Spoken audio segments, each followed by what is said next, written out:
Assalamualaikum warahmatullahi wabarakatuh. Alhamdulillahirabbil alamin wa bihi nasta'inu ala umuri dunya waddin. Wassalatu wassalamu ala asrofil anbiya'i wal mursalin sayyiduna wa maulana Muhammadin wa ala alihi washabihi ajmain amma ba'du. Sore teman-teman, kembali lagi di Kurma Kultum Ramadan penuh makna episode ke-17 dengan saya Tri Rahayu dari Eskul Jurnalistik dan rekan saya Kharirin dari Eskul Rohis SMA Negeri 1 Persana. Oke teman-teman, tema kita hari ini adalah tentang makna berbuka bersama di bulan Ramadan dengan narasumber yang istimewa kita yaitu Bapak Haji Johan Muhari SPD. Assalamualaikum Bapak. Waalaikumsalam warahmatullahi wabarakatuh. Nah Bapak, kalau puasa kan identik dengan berbuka bersama. Ya. Nah sebenarnya apa sih Pak makna dari berbuka bersama itu? Oke, sebelumnya saya ucapkan dulu Assalamualaikum warahmatullahi wabarakatuh. Sebenarnya yang namanya berbuka puasa itu aslinya dari satu, yaitu berbuka puasa saja, di mana kita itu berbuka setelah melakukan puasa 1 hari. Kita menahan, tidak makan, tidak minum, kemudian sampai maghrib baru kita makan atau minum. Itu namanya berbuka puasa. Sekarang ditambah lagi ada yang namanya berbuka puasa bersama. Ini memang kalau di dalam puasa selain bulan Ramadan itu hukumnya makruh. Misalnya puasa Senin Kamis itu makruh. Tetapi kalau di bulan Ramadan itu memang Nabi itu mengajarkan supaya kita itu bisa berbuka bareng, makan bareng bersama-sama. Itu memang ajaran yang diajarkan oleh Nabi kita. Dan kemudian kita juga mengetahui namanya bukber itu juga dihindari. Jangan sampai kita kemudian ada sifat yang namanya riya, ingin pamer kita ini masakan saya seperti ini memamerkan, itu juga kurang baik aslinya tapi alangkah baiknya memang yang namanya berbuka puasa untuk pemahaman kita itu adalah membuka puasa yang sudah kita jalani mulai dari pagi sampai sore, intinya seperti itu.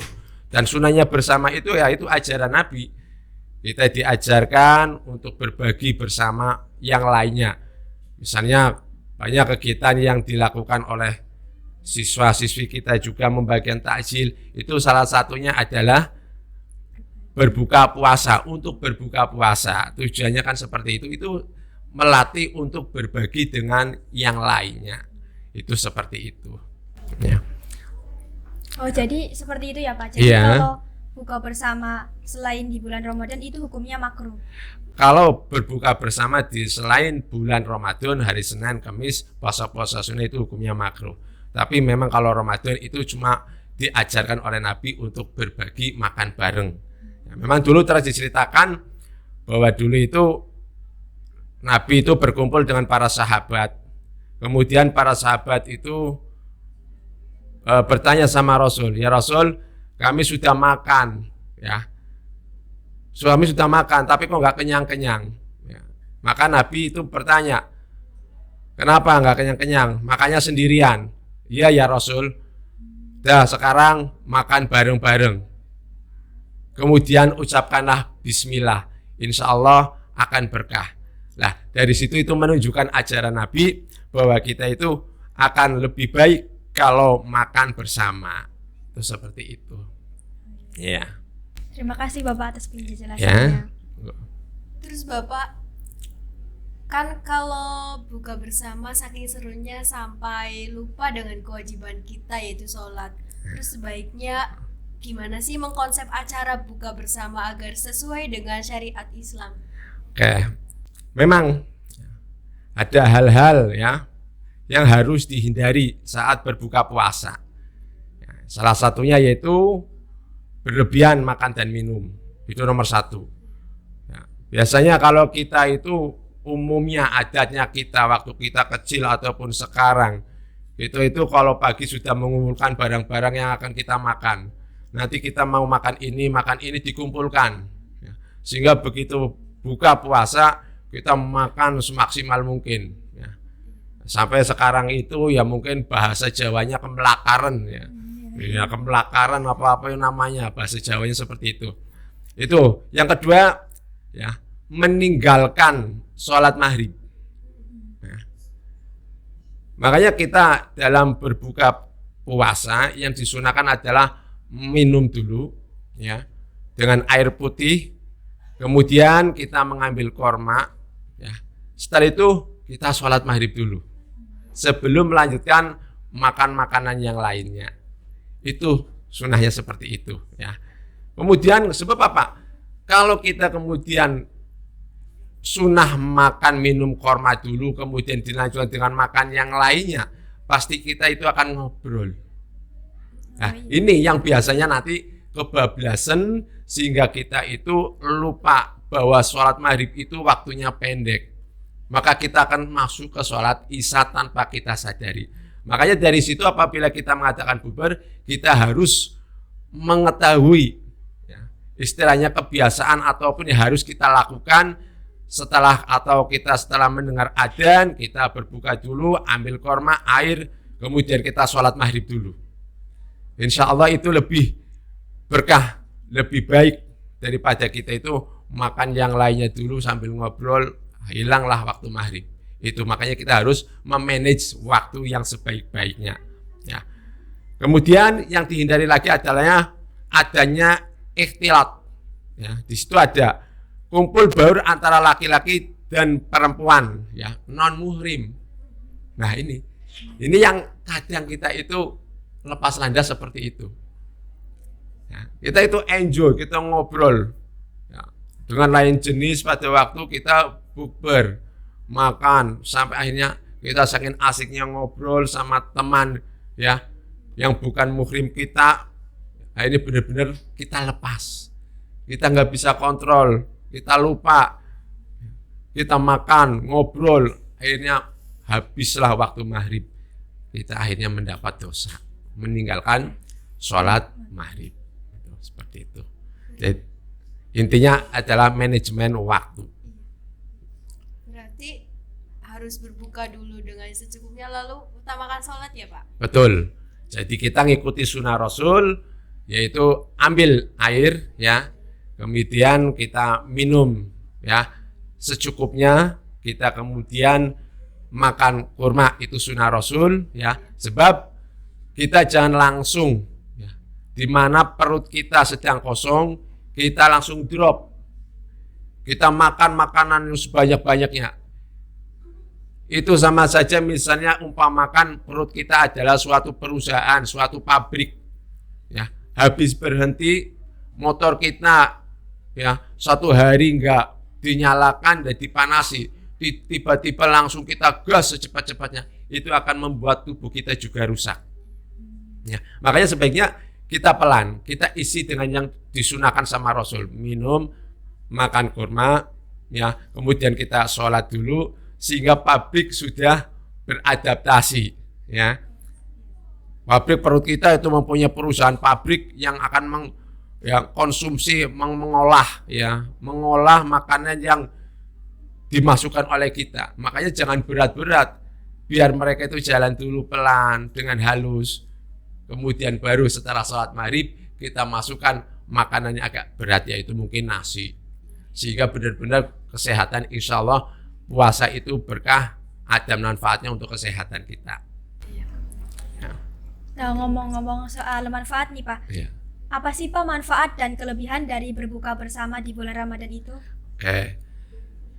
Salah satu manfaat ya berbuka bersama itu salah satunya itu menghubungkan ya persaudaraan ya, mengeratkan persaudaraan ya, pertemanan kita ya, yang dulu-dulu saudara kita, misalnya kita contoh aja lah ya, dulu memang saya pernah ya mengalami pada waktu mbah saya masih, itu setiap akhir ya di bulan Ramadan itu selalu mengadakan buka bersama.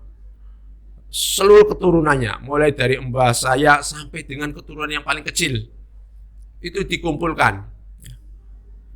Tujuannya apa? Untuk menggabungkan rasa persaudaraan. Dan memang semuanya kumpul semua. Ya, di situ nggak ada kecemburuan sosial, nggak ada iri, dengki, benci, nggak ada, semuanya kumpul makan bareng. Ya, tapi kayak gitu. Kondisikan makan ringan dulu, yang penting sudah dipos-poskan ini untuk keluarga A, keluarga B, keluarga C. Jadi nggak raya-rahayan. Nah itu kemudian kita sholat dulu, baru kita makan. Nah, di situ kita bisa ngobrol sampai dengan waktu panggilan sholat Isya. Sehingga kita benar-benar bisa mengikuti, ya, tidak ada mudorotnya, tidak ada yang dilarang di dalam bukber itu. Itu salah satu contohnya. Dan sampai orang tua pun sama seperti itu. Orang tua saya pun mengadakan buka bersama di setiap akhir bulan Ramadan. Ya, dipertemukan cucu-cucunya, ya, menantunya, anaknya, semuanya. Benar-benar nikmat sekali. Itu menyatukan, ya. Silaturahmi juga bisa kumpul, ya enggak? Iya. Kalau yang lain biasa kan bubar sendiri-sendiri. Kalau itu bisa kumpul, ya, bisa bertemu, bisa ngobrol, ya, bisa saling sharing dan lain sebagainya, enak sekali. Itu salah satunya manfaatnya, ya. Dan kemudian kumpulnya juga itu makan bersama juga itu tadi membawa keberkahan, ya, membawa keberkahan dari Allah. Saya masih ingat dulu, saya di pesantren juga punya seorang ustadz. Beliau itu sekarang dosen di namanya Stain, ya, Pekalongan, ya, Bapak Mutamam. Itu beliau itu kalau mau makan itu pasti ngajak santrinya, untuk makan bersama. Itu makan, apalagi buka, dimana beliau itu tahu pahalanya buka puasa itu besar sekali, membagikan, ya enggak?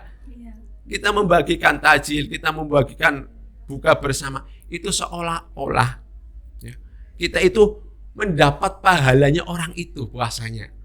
Jadi kita dapat pahalanya kita memberikan makan buka bersama itu juga kita sama pahalanya dengan orang-orang itu. Itu salah satunya, ya. Dan kemudian juga dalam Quran juga ada kan bahwa man jaa bil hasanati falahu asyru amsalihha. Siapa yang mengerjakan satu kebaikan maka akan dilipatkan 10 kali lipatnya. Itu janjinya Allah. Ya, jadi kita itu semuanya itu akan berlipat apa yang dilakukan kita, kebaikan kita itu sudah dijanjikan oleh Allah, ya, apalagi di bulan Ramadan ini. Bulannya manusia. Makanya kita itu sekarang harus benar-benar, ya, menanam kebaikan agar hasilnya maksimal. Demikian itu, ya. Makanya tolong dalam acara bukber yang diadakan oleh siswa ataupun siswi, tolong dijaga apa-apa yang harus dilakukan, apa-apa yang harus dihindari. Terutama ya itu tadi, jangan sampai lupa, terbuai. Jangan dikira setan kemudian diikat, maksudnya bukan itu. Di situ malah kalau ada kita bukber, malah setan di situ kumpul. Ya, iya, kita nggak sadar. Bukan istinya setan itu diikat, di malaikat, enggak, tapi kita yang mengikat setan. Tapi kalau terjadi seperti itu, kita benar-benar lepas landas di dalam bukber itu yang enggak diperbolehkan. Tapi bukbernya memang manfaatnya banyak dan membawa keberkahan. Tapi yang perlu dihindari itu tadi harus dihindari. Ya, jadi buka bersama itu merupakan salah satu manfaat dari itu, ya Pak, mempererat tali silaturahmi. Betul, itu mempererat tali silaturahim kita dengan teman kita yang tadinya ajak permusuhan itu jadi damai sebelum Lebaran, ya kan? Walaupun kalau sebelum Lebaran nanti juga ada nanti acara halal bihalal, tapi itu mereka itu akan merasakan sendiri, benar-benar nikmat. Tapi itu tadi hati-hati, di dalam kenikmatan itu ada setannya. Ya. Kalau kita bisa lepas landas, maka kita bablas, benar-benar kita khilaf. Ya, di situ kita akan mengalami kehilapan, kegagalan yang luar biasa. Makanya kita perlu ingat, kita mempunyai manajemen waktu. Mari minum, buka, mari ajak teman-teman kita sholat dulu. Ya. kita amankan dulu makanan kita tutupi makanan kita sholat dulu berjamaah. Ya. Kalau masjidnya jauh boleh di situ ambil air wudhu, kemudian sholat. Insya Allah setelah itu lanjutkan acara makannya, buka bersamanya.